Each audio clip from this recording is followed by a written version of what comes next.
and gentlemen, welcome to SNB Talking Sport. I'm your host, Spinksy, and as you can see, there's only two of us here this week because Bo is off in Europe. Massive happy Father's Day to all the dads out there for yesterday. I'm sure you guys had a fantastic day. I had one of the best Father's Days I've ever had. Had spent some time with all the children. I went to the park, had some alcoholic beverages throughout the day, and got some lovely seafood dinner last night. Home cooked seafood. It was fantastic. Had some scallops, had some oysters and some prawns. It was lovely. So it's nice to be back. Ness, how was your couple of weeks off been? I know you've got a hectic life at the moment. Thanks, Spinks. Firstly, a happy Father's Day to you, and obviously to my dad and all of the dads out there.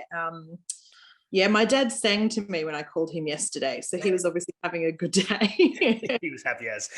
And in true style, I had a wine for him. So yeah, it was nice to celebrate Father's Day. A wine or just a couple. I kept a lid on it. Yeah. But no, it's been a good few weeks. I know we're going to talk a little bit about netball, local netball coming up, but yes, I went out to the local netty on the weekend and sussed out the competition, ready for some grand finals, which we'll talk about soon. Very nice. Let's first talk about the AFL. I caught 4 AFL games this weekend, and they got better and better and better as the weekend went on. The Thursday night game was the Lions and the Tigers. The Tigers controversially lost this game. They had a goal disallowed, which looked like it went over the top of the post. So they called that a single point instead of 6, and they ended up going down by 2. So the Lions move on into the second week of the finals, and Richmond are out. That game just set the benchmark, I feel, for the whole weekend. And my team, the Swans, got up on Friday, 91-69 over Melbourne, and I won a carton off a friend of mine, so it better be at work tomorrow, carton of beer. And the huge game on Saturday was also the Cats over Collingwood. Now, Ness, you've got a vested interest in the Cats, and they had a 6-point win on Saturday. They were top of the table. Collingwood went through the game for most of the game and were in front for ages, and the Cats ended up coming back to win it. But the game I saw that took my breath away, it was the late game on Saturday night. Fremantle were down by 41 points halfway through the second term and come back to win by 13 over the Doggies. The Doggies just fell apart. But the AFL, and they've said it for the last few days now, it's the best opening week of AFL that we've ever seen. And to think we've still got 3 more weeks left, it's just getting better and better. Look at us talking about AFL first off. That's amazing for us. I did catch a little bit of the Cats Collingwood game, and it was a cracker actually. So yeah, Melbourne and the Lions on Friday night, and then Freo and Collingwood on the Saturday. So I kind of like what they're doing with the AFL final series in terms of a Friday Saturday night combo, and what better place to hold all of that than the MCG. If it's not going to be Manuka Oval, I suppose we'll let the MCG have it. So. Yes, indeed. So you're all over the Cats this year. You think that they're going to go all the way? I don't know. I don't know enough about this sport. A little part of me does go for the Giants, and obviously I can't support them anymore. So anyway, we'll see. We'll see who I support in the coming weeks. The NRL has finished up its final round of the season. When there was a game on Friday night when Parramatta and the Storm had their match. And once Parramatta had beaten the Storm, the top 8 was locked in. But there was some big games over the weekend. The way the Raiders started that match yesterday against the hapless Tigers was unbelievable. They had 42 in the first half, and they destroyed the Tigers. The Tigers have been hapless for a long time, but that was a horrible performance. That's probably the most points I've seen the Raiders score in ever, to be honest, in quick succession. So, and they played really well. Yes, there were some good games, and I know that you want to talk a little bit about venues, and you're you like a good stadium story. So, and certainly the war against the Roosters and the South, who plays at the. I will save that one till later. I've got we'll save it for later. Sorry, my bad. I've got an insight on that one too. So there's 2 qualifying finals: Panthers, Eels, Sharks, Cowboys, and then the elimination finals of the Storm and Raiders, the Roosters and South. So Roosters South is making me very nervous. Let me tell you, I have never been sent so many messages, even the grand final where the Roosters prevailed over the Raiders. I don't think I got as many messages that night as I did this weekend. So very nervous. Yes, I sat there and watched the Raiders and the Tigers yesterday from Leichhardt Oval, and my dad was a massive Tigers fan back in the day, and it was a nice Father's Day way to end it. Leichhardt Oval looked amazing. The sun was shining. There were dads there with their daughters and their sons, and I thought, you know what, this is going to be a cracking game. And within 3 minutes, they fucked it all up. The Raiders just destroyed them, and there were people just leaving. They were just all walking out, and I was like, "What is happening here? This is terrible." No. The sunset was Canberra-esque actually, because nice. Canberra has that's quite like that, but it was very nice. Yeah, it was very good to see. But yes, we are down to the final 8 teams, and we'll talk about that with what's coming up next week. But Ness, local netball time now, and my daughter Charlie, she finished out the season with an 11-1 record. They didn't win the comp because under-8s don't have that stuff, but they had a pizza party at training last week instead of having training, which was very nice to see. And the presentation is in a couple of weeks' time on the 17th, I think it is. So the girls will be getting their little trophies or medals or whatever it is they get, and she is stoked. So I think next year she'll be in under-8s again because she's only 7. So some of her team won't be there again, but others will. So she's a bit upset that she's going to be in a different team, and that's a bit hard when you're winning all the time. I think it's easy if you're winning, whereas I think being in a different team next year, we'll have to wait and see. But your girls, Ness, are still there. My girls are currently undefeated, and they finished as minor premiers. So I just couldn't be more proud of them, honestly. Like, I don't have children of my own, but those 10 are like daughters, and I've seen them grow for the last 3 or 4 years. They're amazing. They are. It's honestly, you know, they're good netballers, and that's important, but they're just really good people, and their parents are lovely, and it is an honor to play. And a pleasure to coach them. They teach me things about myself. So we had a really good training session Thursday. We went as a team to watch our opposition on Saturday, and they could not be more nervous about this. And one of them sort of said to me, well, you know, I just don't want to let you down. I'm so nervous. And I said, well, it's really okay. And she said, well, what if we lose? And I said, well, the sun comes up the next day. It's really not a big deal. So, you know, they're putting so much pressure on themselves, and they get to play indoors on the big arena. So that's exciting. And my own team, we also we're straight through to the grand final as well, which we've never done. We've never made finals with this team. So interesting. I don't know how much court time I'll get, but anyway, that's fine. I'll coach if that's the case. But look, it will be really nice to see the club finish with a couple of wins, and finish in a good Prezzo night on the 17th, and see how we go. Very nice. So if we're in Canberra this weekend, where and when are the games on? The indoor courts at Lynham at 12:30 is where you'll see both the Robins and Grey Goose, which is my team. Nice. Of course, named after a vodka. Is anyone sure? Who would have thought? Very good. So if you're in town, get down and check it out. You guys know where all that stuff is.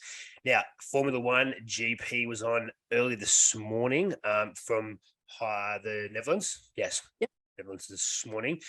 How did we go? Were there any Aussies on the podium?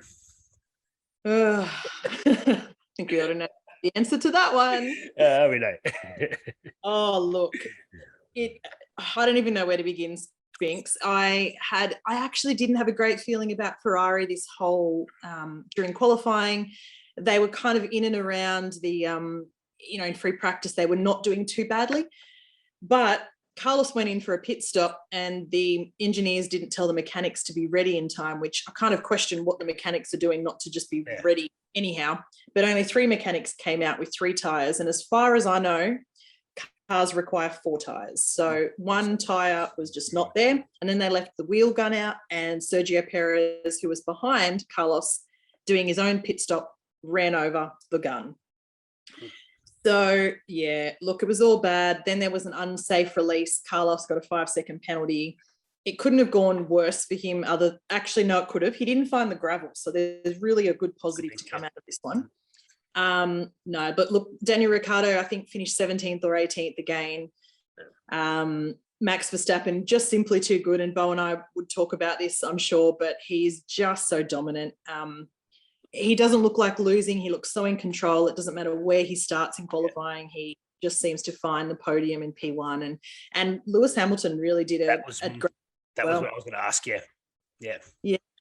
So he, I actually am a bit disappointed that he didn't sort of push a bit harder, but, there were some complications according to him in terms of their strategy today, and probably uncharacteristic from Mercedes.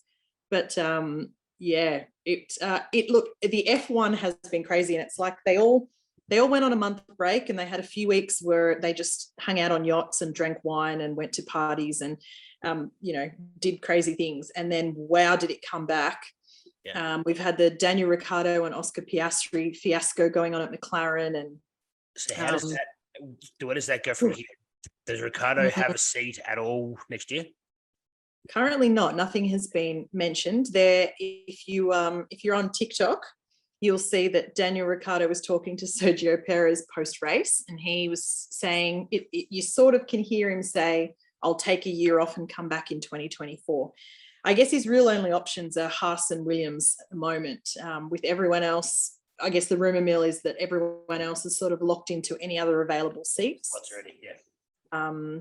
It will be very interesting to see how Piastri and Norris go at McLaren. But, I mean, I just think McLaren have handled it so poorly. And we're obviously biased. We love Daniel Ricciardo and we love an Aussie driver. And I hope Oscar Piastri does well.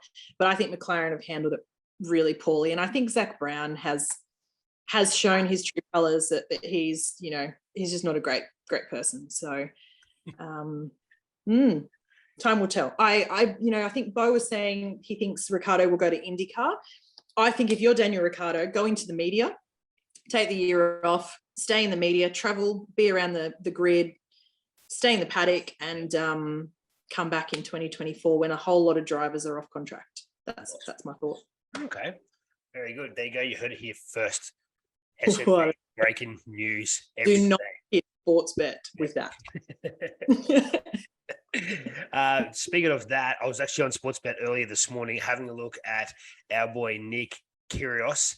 He's through to the quarterfinal, and Nick is now the favourite to win the US Open. $3.10 ahead of Rafa at $3.45, I think. So do not waste your money, folks. Hang on to your money, and of course, gamble responsibly, as they say. He had a huge win this morning against world number 1 Daniel Medvedev. Yeah. He beat him in 4 sets. He won a huge first set tiebreaker, 11-13. I actually had the day off work today, the joys of what I do. So I got to see that. So he's looking solid out there, starting to play some really good tennis. And I think he's letting the drama sort of happen off to the side instead of trying to make it happen. So I think he's doing really well at the moment. So it's nice to see. And he's on a good side of the draw too. I believe he plays some dude named Karen on Wednesday. So we'll see how he goes with that. He'll be through to a semi-final. Well, let's see how he goes. I mean, look, and we've always said it. The guy has some serious talent. So when he actually applies himself, it generally, pays off. So wishing him all the best. And of course, in other news, in tennis, probably the best ever female tennis player that this era will ever see, in Serena Williams, who, I thought you meant Ash Barty. Sorry. I think Serena's she probably won a bit more, to be honest, hasn't she? I mean, there really isn't anything left for this woman to achieve, but she's announced that she's retiring from the sport, and in true fashion, and I guess how we've come to know Serena, she really thanked her sister Venus for who has pushed her along, I suppose, to achieve everything that she has. So the tennis world will look very different without Serena Williams part of it. She's sometimes been super controversial, but she's absolutely led the way, and as I said, achieved everything there is to do in the sport. Yeah, I saw her speech after she got beaten by Tommy Genovic, the Aussie, and she said there wouldn't be a Serena without a Venus. And I was watching it going, that's so beautiful. Isn't it? It was lovely. Yeah. It was so nice. Lovely. Yeah, it was very good. And the Aussie who beat her was very upset. She said, I've never been so sad to win it. Yeah. I wanted to lose. And I was like, you poor girl. Like, yeah. And everyone's probably wishing that she lost as well. So that exactly. I was. Yeah. Yeah. Mm. Yeah, you wanted her to have that fairy tale finish, like the amount of celebrities that turned up to watch her every night, and her daughter was in the stands too. And it was just a beautiful scene for a woman that's done so much for the game. So, yeah, very absolutely. Good. Bang on. So now, over the weekend, I watched a lot of sport, and I noticed a few different things. In the AFL, now, I'm fairly sure they don't do this every week, but they played the anthem before the finals, right? And the two teams are lined up on the field, and not many of them were singing the anthem at all. But then I watched the Wallabies and the Springbok, and being a country, these dudes were belting out the anthems. There was a little dude with the Aussies. He was in full voice, full throat, singing the whole thing, was loving it. So I'm wondering, is it a club versus country thing? Whereas if you're representing your country, you're more inclined to sing the anthem. Whereas if you're just representing a team, part of that country, you're not going to as much. Or is that just me? No, I think so. I think if you're representing the country and you're standing in the green and gold, I think the anthem has more meaning, right? And I don't know if you remember this from school, but I seem to have this ability to remember the most insignificant crap. I remember being yelled at school because we should be singing the anthem like the Australian rugby union players who belted out exactly as you said. So that, I don't know why that has stuck with me. But every time the anthem's played, I'm like, oh, I'm definitely not singing this like the union boys. But I think you're right. Like, I think you see it in, the domestic league of netball do the same. And it certainly doesn't have the same feeling and meaning as when the Diamonds pull on the green and gold dress and we hear about what it means to them to represent our country. So it is odd. I hadn't noticed that the AFL had done that. I hadn't caught the start of those games, so I didn't realise. So you must have been too busy this weekend. Too busy. Yes. I had a very big Saturday running around town, Spinks. Yes. Sure you did. Yes. Now, some of you guys give me shit all the time about not turning up to our local stadium down here, right? But I am somewhat of a stadium whore, okay? I love a good stadium. The fact that you can fit 50 to 100,000 people inside a stadium just gets me going. I just love it. And the way that we're developing stadiums these days and getting these new ones, like the new Allianz over the weekend, I saw a terrible rugby league game there on Friday, then watched the Springboks and the Wallabies on Saturday there too. And then we had the AFL at Optus Stadium in WA, and just the atmosphere and the fans, the way they can produce a stadium these days. I'm used to a stadium where you have to get there 3 days earlier to turn the friggin' lights on so the lights stay on. Whereas now they can just turn them on and off and have like strobes going and all these signs and visuals. Stadiums these days are beautiful things.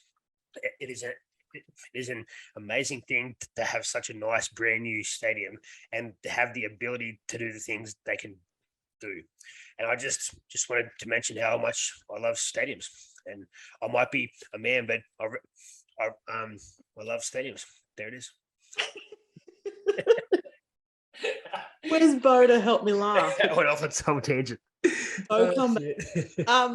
It's a nice thing. Yeah. It shocks me though that your backyard is a stadium, and yet I've seen you once, and I'm there every weekend. Hey. I've been to some stadiums all over the world. I've seen heaps in the UK. I've been to stadiums in Spain, all over the world. I've seen sport at stadiums, and some of the ones I saw this weekend just had me going. They were awesome. It's impressive. It really is. A group of my colleagues actually went up to Allianz to check it all out and see the new specs. And it's pretty impressive what they're doing with stadiums. And like you said, some of the ones overseas are pretty impressive. I think we're going to see some pretty cool looking stadiums built in Qatar. Whether they stay upright is another matter, but there's certainly been no lack of funds that have gone into them. So yeah, let's see come World Cup time in Qatar what those venues look like. Yeah. Now, just before we do the good, bad, and ugly, I had a note here from Josh, our producer, and he'd be upset if I don't mention this. Canada beat the Matildas 1-0 on the other day, and that's all we need to say about it. So there we go. Yeah. There you go, Josh. You got it. Yeah. Josh, if you were here, we could talk about it longer, but you didn't join us either. So unlucky. And on to the next game. Exactly right. We'll see you again. I think it's on Wednesday night. So Wednesday night.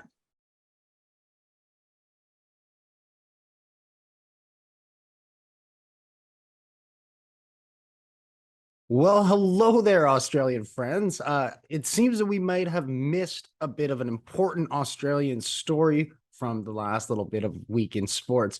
So let me get you caught up in the Matildas 1-0 loss at the hands of the Canadian women's national team as the two teams played a friendly at Brisbane.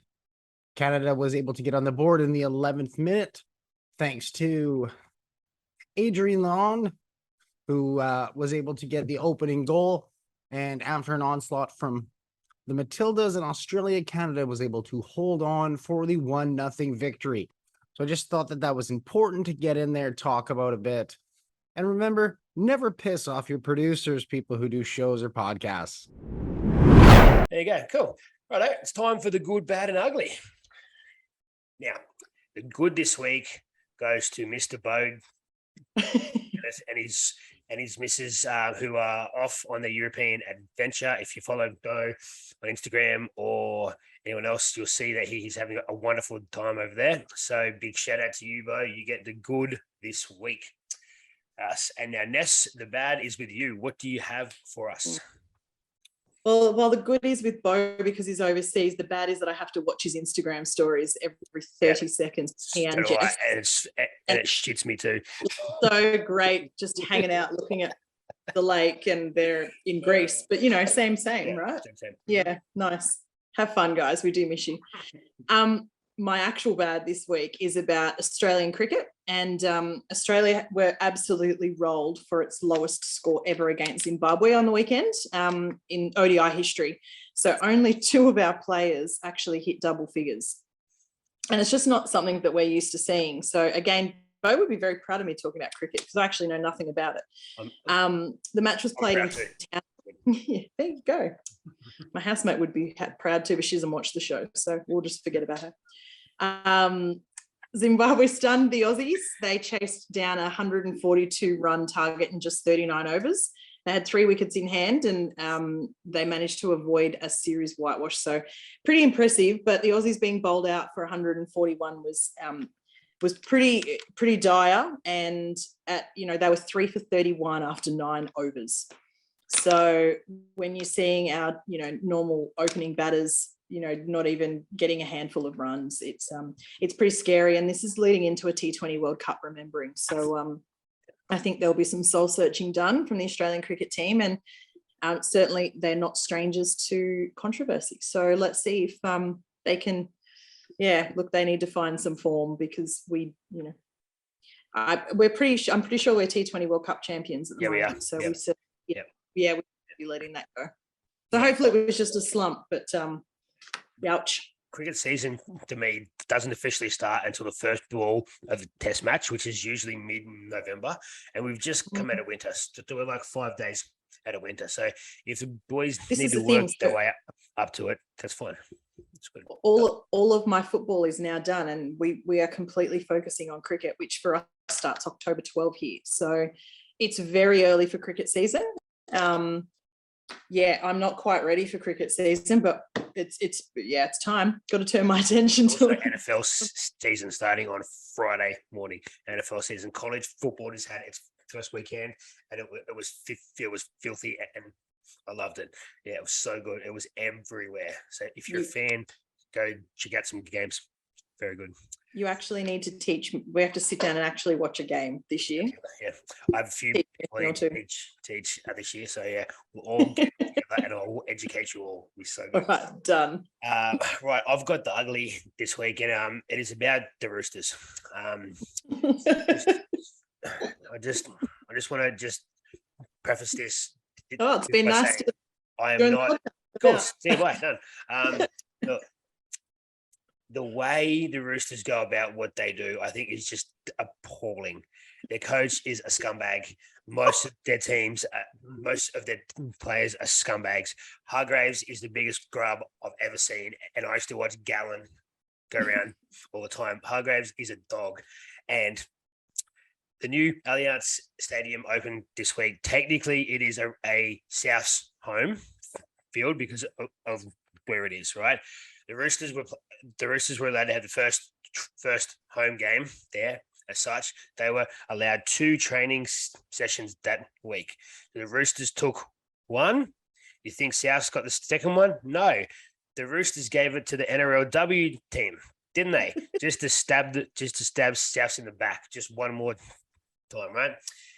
And then the story about Suwali. Suwali was South's junior, apparently, and the Roosters come in and have taken him and offered him less money, but he still wanted to build the Roosters. It's just this mind game that goes on between 2 of the oldest teams in the competition, and it's just disgusting the way Souths are treated all the time. I feel for South. See, look, I'm digging deep here, okay? Sure. I feel for South here, okay? It's terrible. I think that the Roosters need to be sanctioned by the NRL and should sit out next year. That's my thing. That's what the 2 will meet again this weekend, and it'll be a South victory. Mark my words. And the Roosters will be done this year. We won't have to talk about it again. There we go. Done. It's been a year or so we've been doing this podcast, and I've heard some absolute crap come out of your mouth. And that is by far the biggest load of crap I've ever heard. You know what? I'll agree with you. All weekend. That's good. I will agree with you on one point. It coming from a venue, it is, you don't build a venue for one team to use. And granted, it is probably more in South's territory. But money talks, doesn't it? And we all know Uncle Nick has a little bit of it. So yeah. Look, I do agree. And if I wasn't a Roosters fan, I'd probably feel bad, but it's South and no one cares. So here we go. Oh, love it. All right. So this week coming up, we have some massive NRL and AFL games on the line. Now we're going to get a quick tip off you, Ness. Now, obviously, the 2 of us are massive AFL fans. So we've got Melbourne and the Lions on Friday night. Melbourne are a massive favourite in this game. Does Melbourne go on with it? I think they do, but my boss is a huge Melbourne fan, and I'm never going to hear the end of it like we did when they won after 56 years. So go the Lions and go Collingwood. They're my 2 picks. I think it's the other way. I think it's Melbourne and Fremantle. Of course, you and I wouldn't agree. Vested interest in the Fremantle team at the moment, and Collingwood couldn't beat an egg after they went down to the Cats over the weekend. So I'm on the opposite side of that. So at least one of us will be right. So let's go with that.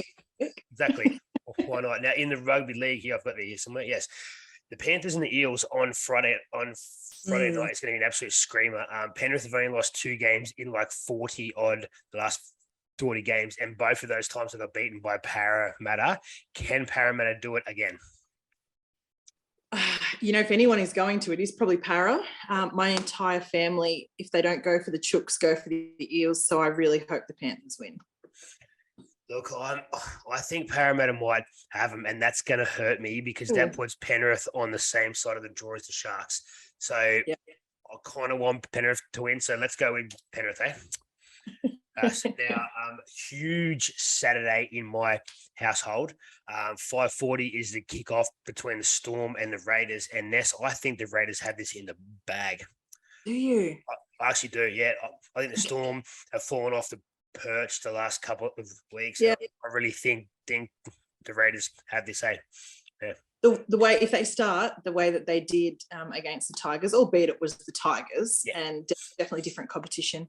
I don't know. The Raiders don't play great in finals footy, so I think the Storm will be too good. I think they're just too experienced, and we might see the Raiders crumble. But for the local boys, I hope they do well. The second match on Saturday is the Sharks and the Cowboys, and of course the Sharkies are going to go on with that one and win that easily. Jeez, I hope Cowboys smash you. That would be lovely. After your previous comment, because we don't even need to run through the last game. We already know. We do. South's going to win that. South will win. South will win. That's all we have time for. Thanks. No, honestly, I think that game's going to be an absolute fantastic game. I think that might be the game of the weekend. Two teams that just hate each other so much, and they got a look in last week, so you kind of know what you're going to expect, and it's going to take a lot of big men to really stand up and make this work. And I think it's going to be an absolute screamer. So 4:00 on Sunday, Roosters and Souths. Yes, let's go Souths. Magnificent. Guys, we should be back here next week, but who knows? Maybe not. We'll see what happens. We're winging it because we haven't got Bo, so we're. Okay. And he's hardly ever here anyway, so it's good. This is true. Yeah, true. All right, guys, we'll see you next week. Maybe a shout out to the South Carolina netball club and all of the people playing in grand finals this weekend. Exactly, and their presentation is in 2 weeks' time, and the girls are very excited for that. So it should be very good to see. All right, guys. See you, Ness. See you soon. Bye.